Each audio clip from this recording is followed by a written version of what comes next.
Okay, so we have to start over. So, hi guys, welcome back to my channel. It's me, Mikayla. Today I'm here with a guest who you might recognize from past videos. He might look a little bit familiar, maybe it's just because you look at me all the time, but it's my dad. Hi, how you doing? So he has his own YouTube channel and Instagram account, and he is trying to be a social media dad. So I will link all his stuff in the description and at the end of this video, so if you like him here, maybe you want to check him out there. But today we're going to be talking about something that is a little bit hard to talk about, but has been being talked about a lot, either in podcasts, on Instagram, in the news, everywhere right now, and it should have been talked about earlier, and that is the Black experience. Today is going to be a little bit different than just any regular Black experience, because it's going to be my dad's Black experience, what it's like to be a mixed father. Because personally, I see a lot of things about what it's like to just be Black and what it's like to be a parent that is Black, but you don't really get to hear about what it's like to be a Black parent of a mixed child with a non-Black partner. Okay. So, yeah, we're sweating. It is hot. This is the backyard love. So basically, we're just going to be having a conversation. It's going to be like a podcast that you're watching. So I hope you guys enjoy it. We like to have these talks all the time. We were just talking about this before we started filming, and I was like, what are we doing? We need to be recording this. So here we are now. So do you want to just keep talking about what we were talking about before? Yeah, sure. Okay, so what were we talking about before? Basically, we were talking about how it's very difficult for you to be a mixed child, and how sometimes you feel left out, where people think because you don't look Black, that you are, you're not supposed to be experiencing that Black experience. Right. So I was telling my dad that being mixed, I grew up a little bit differently than I think anybody else did, and I didn't realize it until I got a little bit older, and I realized that I'm different and the family dynamic in my house is different than most other people's, because being mixed is very common now. It's not a new thing, but when I was younger it wasn't really like that common. I only knew like one or two other mixed people. Now I know so many. But yeah, so when I was growing up, I'm gonna say it again, I'm gonna tell the story again. When I was younger, my cousin used to give me cornrows, and I loved them. I loved the braids. And when I would go to school, everybody would be like, oh my gosh, a white girl in braids. This is so weird. And I'm like, I'm not white, I'm mixed. Da, da, da, da. And then one day I saw my cousin giving my younger cousin box braids. And I was like, ooh, I like that. I want box braids. And my younger cousin was like, you can't get box braids because you're not Black. That moment was like, huh? There are rules? I didn't know this. I thought I could do whatever I wanted. It's just hair. That's how I saw it. But, when I got older and I sort of had more Black friends and I had more hard conversations with my friends, I realized that, yeah, there is a sort of like a claim over certain cultural aspects that the Black community has, because a lot of the things that is common in Black culture has been,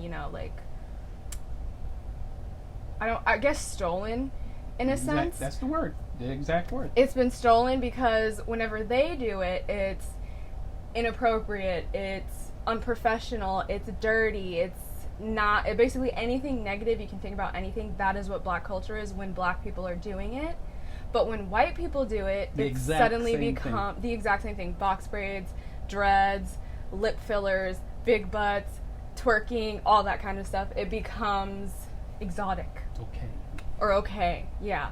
So anyway, this is not where I was trying to go, but that's like, when I'm older I realize that now, but when I was younger I was just like, oh, I didn't know there were rules. I didn't know I had to pick a side. And I think for a lot of my Black friends or Black people that I talk to about this, because they know I'm mixed, they're like, well, you are Black, so you can do that. And I'm like, yeah, but I don't look mixed. So you say I can do it, but if another Black person on the street saw me, they know me, I look white to most people, or I look Hispanic to white people, they're gonna think I'm culturally appropriating, and that's a whole other story. And I didn't really feel like I fit in anywhere, because Black people have Black culture, Or like, honestly, black people have black people, white people have white people, Hispanic have Hispanic people, and then I'm like, okay, some black people think I'm not black enough, some white people think I act ghetto, so I don't really know where I belong. But that's where, you know, I got my own group of friends where we act like everything. And that's it. Yeah, I mean, you just be happy. Just do what it is that make you happy. Forget what other people think that, you know, you can't do because you're not this or what. I don't care. I'm going to do what I want to do. Mm-hmm. Listen, I'm from Jamaica. I'm from a totally different country. I came to the United States when I was 10 years old. I did not know what this racist thing was until I was first called a nigger. Excuse my language, I gotta tell you. That's what that was called me. And when the little kid called me that, little white kid, of course, one of my little black friends came up to me and said, "You gonna make him call you that and get away with it?" And I looked at him, I was like, it doesn't bother me, I don't care. He didn't hurt me. So this deal with race and things like that, I never had that interaction until I came to the States. Mm-hmm. And it is a rude awakening. Unfortunately, it's something that we have to go through. When I wake up in the morning and get ready to go to work and so forth, before I get in my car, I have to literally, you know, make sure that I have my driver's license. I think about, okay, I need to make sure that I don't do anything wrong on the road because I don't want to be stopped by the wrong police officer, the wrong that has a chip on their shoulder at that time in that moment. So we do have a totally different life that we live being black in this country, but that's not going to stop me from living my best life. And like I tell my daughter, when she was younger, and people used to ask her, "What is she? You know, is she black or is she white or whatever she is?" My thing that I tell her and my son is, whenever they ask you that question, you tell them that you're the best of both worlds. No matter what nobody say, it doesn't matter. You're the best of both worlds. So you can be whichever one you want to be. That needs to get you where you need to go. You know what I'm saying? Mm-hmm. So, but one of my biggest thing is people who thinks that, oh, I'm pure, I'm this. Hold on, Deb, before we get into that. Okay, you know me. Before we get into that, you said that the first time you ever experienced racism was whenever you came to America, and you came when you were 9 or 10? 10. Okay, so you came when you were 10, so you were still young. I don't want to say I've gotten in trouble, but I've gotten put in my place when I've said this. I said other countries are better at dealing with race than America is, and from my more traveled friends, mm-hmm. I've been told that that is not true. It's just that they're better at hiding it than we are in America, or that the people are less educated and less able to use their voice to say that something is wrong. So, saying that, I'm asking, do you think that you didn't experience racism in Jamaica, 1, because you were young and you didn't notice it, or 2, because you weren't around people that were not black? Well, no, I was around a lot of people that was not black. See, and that's the difference between that I know about Jamaica versus, let's say, here. Mm-hmm. Jamaica is full of other colors of people. Mm-hmm. Jamaica's, a lot of it is owned by either Indian or Chinese. Mm-hmm. You know, there's a lot of white people. The difference between America and Jamaica is when a white person says, "I am an American," mm-hmm. that's a natural concept in your mind. Yeah. But when a black person says, "I'm an American," the problem here is, I'm an African American, mm-hmm. I'm a black American. Mm-hmm. See, white people don't say, "I'm a white American." They and say, that goes for American. All cultures too. That goes for all cultures too, because you are either African American, Asian American, Indian American, exactly, Puerto Rican American. Why should you have to put that right. emphasis on it? See, in Jamaica, a person that is born in Jamaica, no matter what color you are, mm-hmm. they say, "I'm a Jamaican." Mm-hmm. Period. Mm-hmm. That's one of the biggest things. Okay. Because now you see them as you're equal, not Right. as, oh, I'm a white American and I'm a black American. Mm-hmm. See, that's how they see it here. Interesting. Very. Okay, so, there was a segue in there, but I missed it. Okay. So, what I want to talk about next is going off of, what you were saying with, in America, only white people call themselves straight up plain old American, and other cultures have their country plus American. Right. So, do you think that has to do with the sort of, I don't know how to say this, but the sort of like boxing up of different cultures in America and keeping them separate? Because whenever somebody says, I'm a Jamaican, no matter, I've only ever heard black people say that. I've only ever seen Jamaican people say that they're Jamaican, or American black people who have family in Jamaica say that they are Jamaican. When I hear Jamaican, I think of, island life, beaches, chill, like that kind of sort of culture. But whenever you think of in America, I don't know what it's actually like, but whenever somebody says I'm Hispanic American, I have this thing in my head. I'm like, okay, so, they speak English and Spanish, they probably have strict parents, the whole stereotype of the mom throwing the sandal at the kid when they get in trouble, that thing. Whenever somebody says that I'm African American, I have the thing of, okay, Sundays, mom's playing soul music and cleaning the whole house, we're going to church, like that kind of thing. Mm-hmm. Do you think that because each ourselves. culture in America has such a boxed off idea of what it's like to be their specific ethnicity American is the reason that we put those labels on ourselves? Did that make sense? That was a lot. Well, not necessarily those cultures. I think I don't know who came up with the African American verbiage word. I don't know who came up with that, but well, okay, go ahead. But I feel that you give yourself a disadvantage when you start thinking of yourself or looking at yourself that way instead of just an American. Mm-hmm. People can see you; they're going to look at your color. They're going to look at your color regardless. Mm-hmm. And another thing is, when you do that, I don't want to say the wrong thing, but people, it's a hierarchy. How some people feel, hey, this is my country versus your country. Mm-hmm. It's that's how they try to keep you in your place. Mm-hmm. They try to make you understand that, hey, you were invited here. This isn't yours. Mm-hmm. So if we're going to go into all that, I feel if you're going to call me an African American, I'm going to call you a European American, because truly you're not from your ancestors is not originally from this country. Mm-hmm. So you think that the reason that we take away, like the census and like take away all that and just from like strictly a cultural sort of like perspective, by calling people who aren't white Americans by their descendant country of origin American, so like Asian American, Indian American, African American, that kind of thing, you think it perpetrates the idea that this is not their country? Exactly. Okay. And that only white Americans own this. Exactly.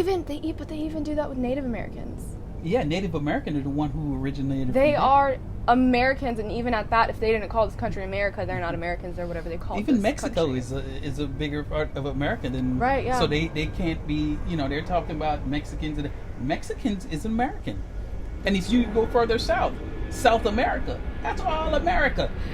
Wow. It's all America. That is wow. Because I know. Oh, airplane. Whoa! That was a big one. One of our problem here is we try so hard. Those people try so hard to divide us because they feel that they're losing a lot. They're losing a lot of what they took away from other people in the first place. You know what I'm saying? But I hate to tell you, but this country is going to be one big mixture of mixed people, which is going to be, I personally think it's going to be a great thing, because now we're all one instead of this, that, we're all one. So that's my thoughts. And yeah, America has always been considered the melting pot, but we really weren't until now. Yeah. Interesting. So, what are your thoughts on cultural appropriation? Do you know, like, I'm sure you've heard the verbiage, but, like, do you know what cultural appropriation is considered? No. So, cultural appropriation, if you just look at it from you're just looking at it. You don't know the definition, you don't know what it entails. It's bugs. Oh. Cicadas. But cultural appropriation is essentially whenever, somebody who's not of the culture is taking some aspect that they like about it and they are rebranding it, essentially. Normally you only see cultural appropriation accusations towards white people. And a lot of people say that you, one, can't be racist, and two, can't culturally appropriate unless you are part of a majority group. Therefore, they consider cultural appropriation and racism sort of the majority taking culture from a minority. So, I have some thoughts and ideas and questions more so, because I'd like to know what other people think. What do you think about that? Do you think cultural appropriation is a thing? Do you think people need to stop being so sensitive? Do you think people have the right to say, hey, don't do that, that is my culture? Yeah, you can't really stop somebody from doing whatever. I don't think that's, if it's something that I enjoy and a different culture, that's their culture, different, group of people, that's their culture, and I enjoy it, why should I not enjoy it as well? The problem is we treat each other differently. Instead of treating each other like human beings, we're all one. We treat each other like either I'm better than you or you're not at my stand. No, I don't give a crap. I like that because I agree. I think there's a lot of tribalism, and when there is tribalism, there is chaos. Truly, there's like war, there's chaos, because tribalism essentially means that our group is better than yours, and if you try to do anything about either taking from our group, stealing from our group, trying to change our group, we will attack you and we will end you. So I think I agree with you that we need to stop being so segregated, to use the word, and sort of try to be more compassionate and understanding, because when you really think about it, in the end, we all want the same thing. We do. We want happiness, we want a house, and we want to live a life, and we want to protect our family. That's it. So if we all work together to do that, then we're good. But going back to cultural appropriation real quick, because I have a definition that I like better than other people, because people make it so simple. But I think the best way to describe cultural appropriation is whenever a group takes something that okay, so we're just going to use black and white because it's so much easier. So let's say when white people take when white people take braids, whenever a black people is wearing braids, it's considered unprofessional. But then when a white person takes braids, it's considered, exotic, cool, interesting. And then instead of the white person saying, hey, this is a natural African or natural whatever sort of like country of origin hairstyle, I like this culture, I respect this culture, I'm educated on this culture, and I'm doing this because I like it and I'm appreciating this culture. When a person does that, it can't be considered cultural appropriation because they understand the origin, they understand the history and the importance of it. But whenever they just take it and they're just like, oh, I'm wearing these braids because they're cute. And wasn't there like a model in like the 90s or 70s or something that got braids? Yeah.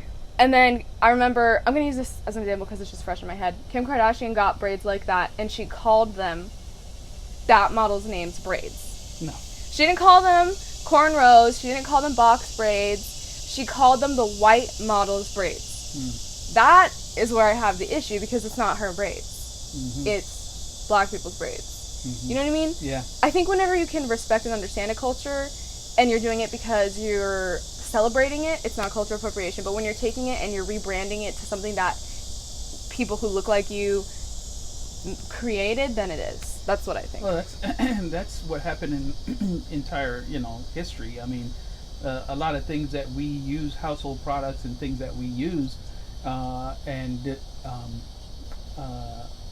things that was created. There's a lot of stuff that's created by black folks that you don't have no idea that it was black folks that created it, because they were taken away from them and rebranded and then at least stole as well, and say that it was the white counterparts idea, like or the light design. bulb, all KFC, kinds of things. All kinds of things. There's probably too many to count. Yeah. So I think the issue is that normally whenever these things happen, and these conversations are hard to have just because we like to make broad statements when in reality, obviously everything is a case-by-case situation, but whenever there's a trend, you can't help but create blanket statements and generalizations, because when there is an obvious trend, that means this is a common thing, and I have the ability to say this is the way it is. I noticed that, like, when I talk to, black people, or when I look at black history, a lot of things that have to do with black people, it's sort of them saying, let's come together as a group, let's succeed together, let's work together to, go up. But then when it comes to white people, it's like, this is my thing, I'm successful, I want to do this, it's my legacy. It's less of a, and more of a, do you know what I mean? Okay. I mean, of course, everybody's like, I want to be successful, I want to have a legacy, but I also want, my friends and my family to succeed. Exactly. It's not that my success is hindered by other people's success. I want to be. When you're looking at it like that, a lot of times is, we understand to be successful in this world, you cannot do it on your own, regardless. Right. Whenever we try to do it on our own, we tend to struggle a lot more. But when sometimes you have people that becomes greedy and not understanding the bigger picture, because they want things faster, that can destroy whatever success you're trying to build. Okay. One of the things I see that the white counterpart always do that makes them successful is, for a couple of things, is one, they have access more than we do to, not only just loans, and even though people say, oh, you can go get a loan, it's not that easy. It's as much as you say, it's not that easy. And a lot of it has to do with your skin color. Also, to get you in a door, to meet certain people that may be able to enhance your career or whatever, they would give, let's say, your white counterpart with equal talent, equal education. They'll give your white counterpart the opportunity more before they'll give it to you. Not to say everyone does that. No, not everyone does that, but majority of the time, yes. And sometimes it's not even like a conscious thought. Yeah. Sometimes it's just subconscious, because this isn't something that, you're explicitly told, hey, you're black, you're not going to get opportunities. Hey, you're white, you're going to be given this advantage. It's something that has happened over hundreds of years. Exactly. And something that is going to take, sadly, probably hundreds of years to change. Yeah. And this okay, that's it. That's it? Okay, do you want to tell your other story about what, creation? Yeah. Okay. I'm no, what you call theologist? Yeah, whatever she just said. History buff or whatever. But if we're going to think that if you believe in the Christian words, or you believe in Christ, or you believe in that God created man and woman, God created this whole thing. Some of us, the belief that we have is really, truly distorted. So if you believe that God created Adam and Eve, think about the culture. There's one thing that you must first understand. Understand that there is, to create my skin color, you will not get that from two Caucasian mixing, procreating. You will not get a darker skin color. Okay? If myself as a black man procreate with a black lady, it is a possibility of me creating a lighter skin color of person. Plus, I can also create someone with a different color eye. Okay? So, by saying that, understand, in your Bible, King James, it will tell you that Jesus was a dark complexion with wool hair. Skin like bronze, and hair like wool. So, for most of us who say, oh, Jesus is white, you can believe Jesus is whatever color you want. But the reason why a lot of people say Jesus is white is because it's then more reflect on their skin tone. They can understand it better. So, Adam and Eve, Garden of Eden, where is that located? I thought it was in Africa, right? I think so, yeah. Weren't I feel like there was some sort of story about historians saying they found the Garden of Eden. Garden of Eden, Africa. So if we want to say, there's no pure person. Everybody started from one. As they multiply, it became lighter skin colored people and dark skin colored people based on where you are in the world on the equator. If you are a darker colored person, it's because you got more pigmentation, melanin in your skin. So whenever you are by the sun or where it's really hot, your body can absorb that, and you won't be in. If you're a lighter skin color person, you will be more where it's not as hot. So, or sunny. Or sunny, Or sunny in general. So if a individual, most people, a lot of folks who doesn't know anything about, the world, let's say, when you say Africa, it's funny. When you say Africa, the first thing comes to people's mind is either lions, tigers, and black people. Lions, tigers, and black people. But that's not the case. Some of the whitest people in the world is from South Africa. But not just South Africa. No, but the reason why I say South Africa is because we're talking African. Okay. Because people think. I know, but I mean in other African countries. Yeah. As well. Yeah. But also South Africa is pretty close to some of the whitest people in the world. They're close. They get snow.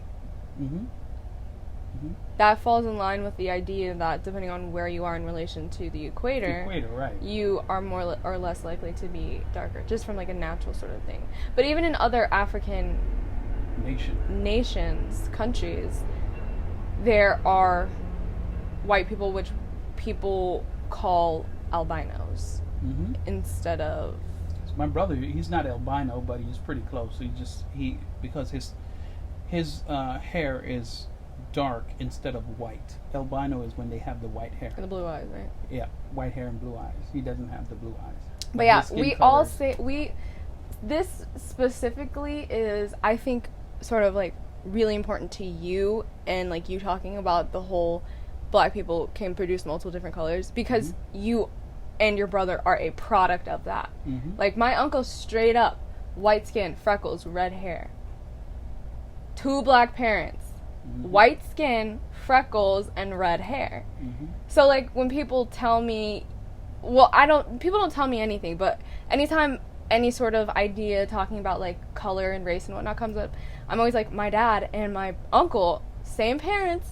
My dad looks black. My uncle looks, I wouldn't say he looks white in the sort of, like, facial features sense, but in this, if we're just talking about skin color and complexion, he does. So I think that I never put 2 and 2 together until just now. Yeah. But that's why it's so important. But white people can't do that. Right. They could never create, they could create a whiter color of their, like, their hair might be white, but but they can't make a black create person. A dark person. Right. So if you're going to go to that concept, think about if Adam and Eve was dark, then that's the only way. The color starts to but if they were white, everything would be white. Yeah, and everybody likes to, not everybody, people who are devout Christians and Bible thumpers, as I like to call them, sorry if that offended you, I'm not really, compared to my dad and my mom, I'm not really into that, and then them compared to other people, it's even less, you know what I mean? So, people who like to bring up the Bible as to why gay people are a sin, or why this particular act is, you can go to hell for that, or this, or whatever, I think it's funny that they get a little quiet. I hear crickets when you bring up the description of Jesus Christ, their Lord and Savior. Right. So I just think it's interesting. Like, if you're gonna use something as your source, check your source. Yeah. Read it through and through before you say anything about anything. Yeah, and a lot of it's been altered to make you think a certain way.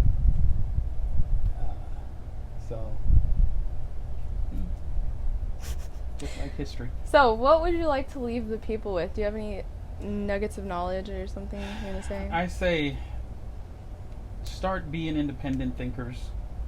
Start learning things that don't just listen to what other people say.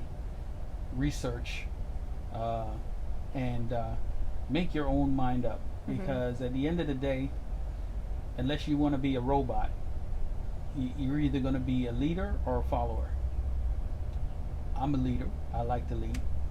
I don't like to follow people. If you tell me something, I'm going to do a little research and see if I want to do that or not, or I think that's the way it should be, or whatever. So, and I feel that I raise leaders. I raise independent thinkers. They challenge me sometimes. So, that's what I can say. I'm actually surprised we didn't argue. Argue? I don't argue. Okay, whatever. Anyway, thank you guys for watching. If you guys enjoyed my father as a guest, let me know. I'll bring him on more. I want to start making videos like this because I like watching videos like this. I like listening to podcasts like this. And I was like, why don't I just make one? So, yes. Woo-hoo. See you guys later. See ya. Alright. Oh, it's so hot. Hopefully the